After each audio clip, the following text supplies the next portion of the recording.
Hello and welcome to the Responsive Family Sleep Podcast. I'm your host, Kim Hawley, holistic sleep coach, lactation consultant, peaceful parenting educator, and mom. If you've ever felt overwhelmed by all the conflicting sleep info, frustrated with sleep information that just plain felt wrong, or searched desperately for a truly gentle and responsive sleep approach, then you are in the right place. In each episode, we'll be answering your most pressing baby and toddler sleep questions, busting those sleep myths, and helping you understand truly developmental, biologically normal baby and toddler sleep, plus encouraging you to trust your intuition along the way. Let's get started. Hello, and welcome back to the podcast. Today, we are going to be talking about a really popular sleep tool, and that is blackout curtains. And what are some of the pros? When should you use them? What are the do's and what are the don'ts, right? What are some of the ways that we need to be mindful of this tool and the way it modifies the environment? So blackout curtains are, of course, really, really heavy curtains that are designed to block out external light. In theory, they're supposed to block all of it, right? Blackout curtains, hence the name. But of course, depending on how well you are able to install them with your windows, they may or may not block out every last little bit of light. Now, blackout curtains are really popular. And they're really popular because humans sleep best when night is dark, right? Super dark. And yet most of us sleep around spaces where we get artificial light overnight. So I live in a city. There are street lights on my block. They are good. We want it to be well lit for walking around at night. But there's definitely, artificial light coming in.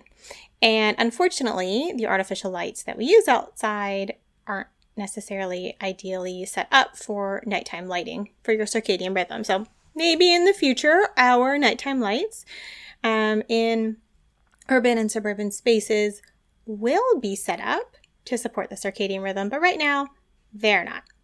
And even if you live in a more rural area, right, you might have lighting around your house that's on overnight to light up your yard. Or maybe you don't, and this is less of an issue from that side of things. But we use blackout curtains to make it dark from artificial light. We also use blackout curtains, right? And this is one way they can be really helpful, is to block the sun, right? So we can use them to block artificial light and create that dark overnight environment. We can also use them to block the actual sun. And this can be helpful when it's summer in particular and your little is going to bed before sunset, right? And we want to create a dark room. And it can be helpful when the morning sunrise is before you ideally want your little to wake up, and that sunlight is triggering their body. It's daytime and creating an early morning wake up. So particularly helpful in the summer, late spring, early fall, to modify our sleep schedule, or to modify rather the environment when we have longer days to support the sleep schedule that we need. And all year round, really helpful to block out outside artificial light. So why would that ever be a bad thing, right? Why doesn't everybody use blackout curtains? In fairness, to be totally transparent, I hate blackout curtains personally and don't use them even with that awful artificial light that I know is bad for me. And that brings me to one of the things that blackout curtains can do, which is I really personally like waking up and being able to know if it's light or dark outside. I'm always up in the winter, well before sunrise. I am a morning person, but in the summer, I really like waking and judging the light and being able to decide what time it is from there. And if it's worth kind of checking the time. That's just a me thing.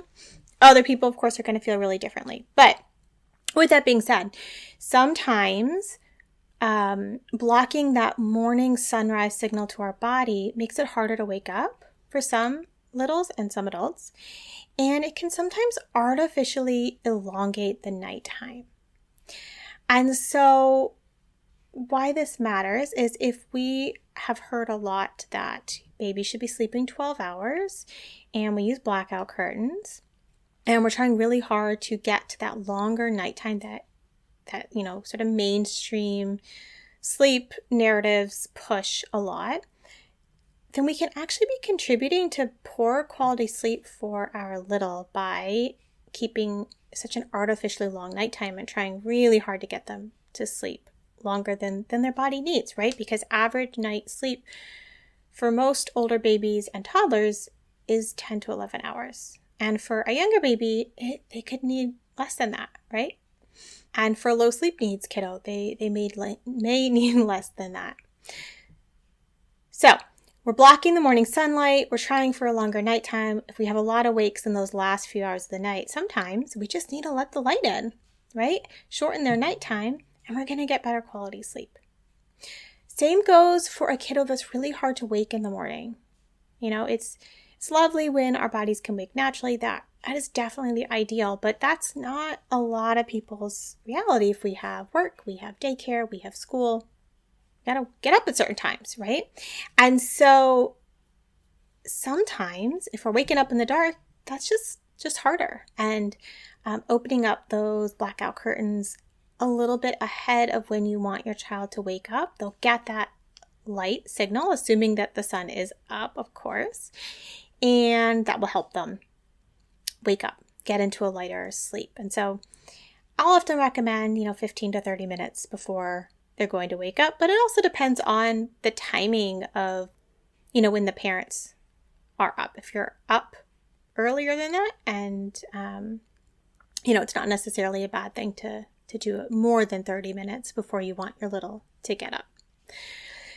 So letting the sunlight in, letting the natural light in the morning can be really helpful to help your little one wake up more easily. Another thing to be cautious of is naps. And so a lot of times I'll see folks use blackout curtains for both naps and nighttime. And that's probably the biggest don't that I can think of, right? And that's because we don't want long naps in complete dark. Naps are not nighttime sleep. We're not trying to make them be nighttime sleep. We actually want naps in some light, some natural light.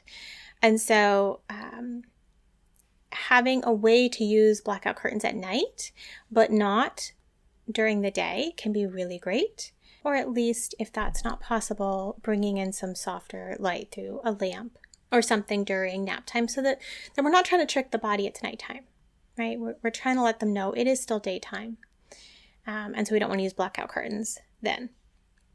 So, sort of summing it up, the pros, do use them to block out, to create a darker environment overnight, to support a healthy circadian rhythm, to block out artificial lights coming in from street lights and such outside, and to help modify, your environment to support a bedtime or morning wake-up time that works better for your family when the days are longer.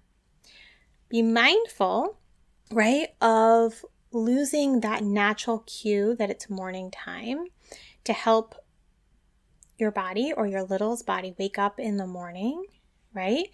Be mindful that you're not trying to create a really, really long nighttime by continuously trying to get your little back to sleep for a really, really, really long time. If they're above average in their nighttime sleep, consider if blackout curtains might be, creating and messing with their natural, more typical amount of nighttime sleep. And then really don't use them for naps, right? We don't want pitch black naps. That is not the goal. It's not helpful for their circadian rhythm. And that's when we want to sort of think about how can we have this nap being a bit more light in a way that works for however those blackout curtains are installed. So I hope this gives you some food for thought and ways to think about how a really wonderful sleep tool that a lot of people use can be, how it's a benefit, and then how there are some areas where we just want to be mindful of its impact on different areas of sleep. Thank you for joining me today. I hope this episode left you feeling more informed, confident, and encouraged on your sleep journey.